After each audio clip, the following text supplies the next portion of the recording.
अस्सलाम वालेकुम स्टूडेंट्स, उम्मीद है कि आप सब ठीक ठाक होंगे। जी तो मैं आप सबको वेलकम करती हूँ रिटन वर्क ऑफ बायोलॉजी में फॉर ग्रेड 8। प्रीवियस लेक्चर में हमने फिनिश किया था क्वेश्चन नंबर 15 और आज हम स्टार्ट करेंगे क्वेश्चन नंबर 16। तो आप लोग फिनिशिंग लाइन लगा दें और फर्स्ट ऑफ ऑल इंस्ट्रक्शन सुन ले। क्वेश्चन और हेडिंग्स ब्लू मार्कर से आंसर ब्लू पेन से, हेडिंग कैपिटल लेटर्स में विद डबल अंडरलाइनिंग और माइंड मैप्स के आउटलाइन पेंसिल से बनाओगे, अंडर राइटिंग मार्कर से करोगे, ठीक है। तो क्वेश्चन 16 के स्टार्ट ले लेते हैं। Question number 16, right the various importance of binomial nomenclature.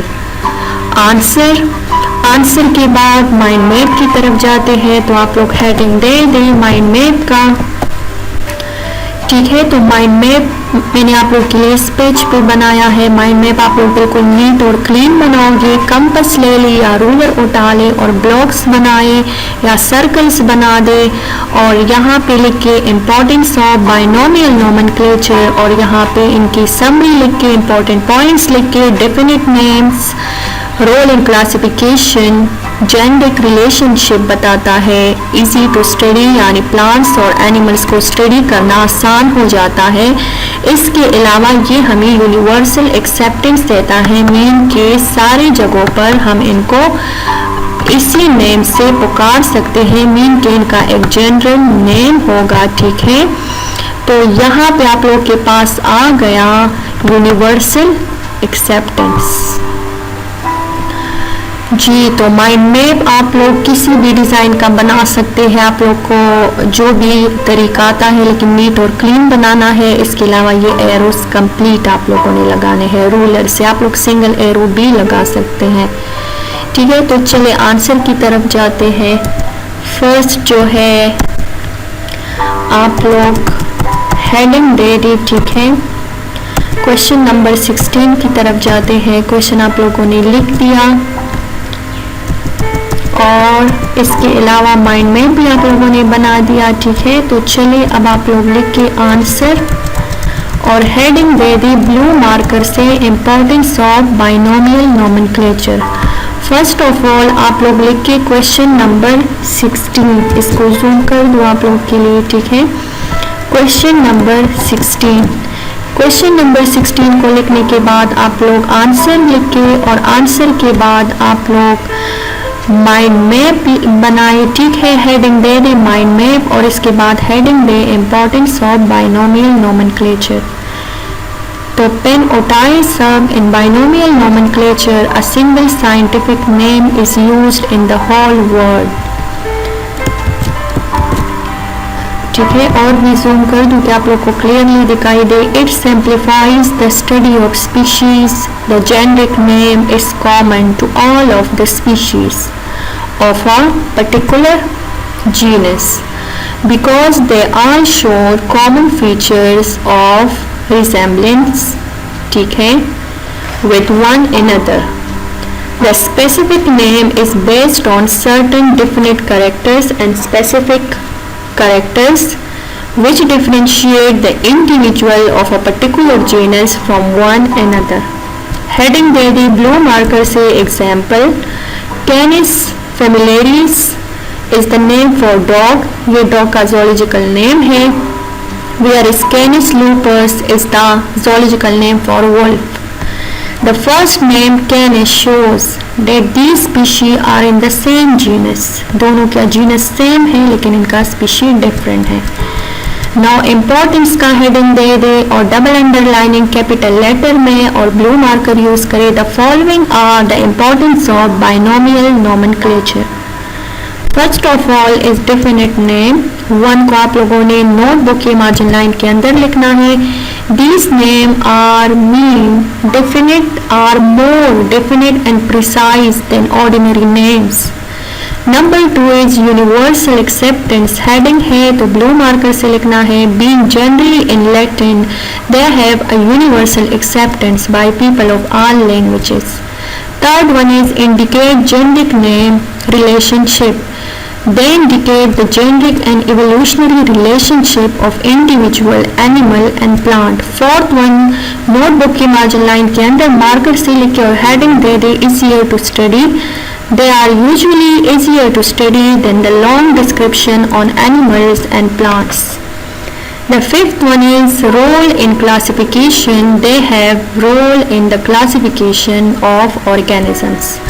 Question number 16 finish हो गया. आप लोग फिनिशिंग लाइन लगा दिया सबने. Now start question number 17 और ब्लू मार्कर उठाए. Write the biological name for some common animals. फिर लिख के आंसर. इसके साथ माइंड मैप नहीं बनाएंगे हम क्योंकि इनके साथ नहीं बनता. Again heading biological names for some common animals.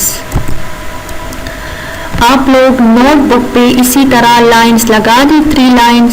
ठीक है, रोज और कॉलम्स बना ले.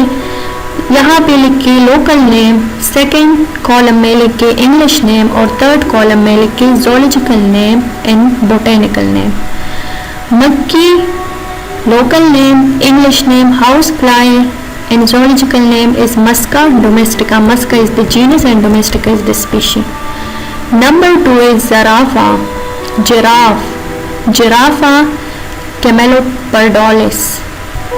Harpusht, English name Porcupine, zoological name Hyrax lechiora. Fourth one is billy yani cat, Felis domesticus. This is the zoological name for cat. Fifth one is titli, butterfly, Pyrus repa. Sixth one is Quichua, earthworm, and zoological name is Peritima posthuma. Question number 17 finish हो गया. आप लोग finishing line लगा दी. इसी तरह रोज और column बना के आप लोगों ने इस क्वेश्चन की अटेम्प्टेशन करनी है. ठीक है. Now let's move towards question number 18. Write down the biological name of some common plants. लिख लिया क्वेश्चन. Now आंसर लिख के और हेडिंग दे दे biological name of some common plants. Again उसी तरह टेबल बना ले. ये थोड़े ब्लड से है लेकिन मैं आप लोग को साथ साथ बताती जाऊंगी. 3 लाइंस लगा ले, कॉलम बना ले. फर्स्ट कॉलम में लिखे लोकल नेम, सेकंड में इंग्लिश नेम और थर्ड में बायोलॉजिकल नेम या बोटेनिकल नेम. लोकल नेम नीलोफर, तंबाकू, दरिक, सूरजमुखी, लहसुन ये एन है. ठीक है. और पूल मटर MATAR. English name blue water lily. Tobacco, neem, sunflower, garlic, और sweet pea SWEET sweet PPEA. Botanical name Nymphia lotus, double underlining जरूर लगाना है. Nicotiana tobacco, Melia acidaric, Helianthus annis, Allium sativum और Lathyrus odoratus. ठीक है. Lathyrus odoratus LATHYRUS और DORATUS और ये स्वीट पी है. क्वेश्चन नंबर 18 फिनिश हो गया. Now let's move towards question number 19. Finishing line लगा दें. Again blue marker उठाए. Describe the conservation of biodiversity or what is mean by conservation of biodiversity. ये दोनों questions इनके साथ related हैं. Heading दे आंसर का और आंसर के बाद heading दे दे conservation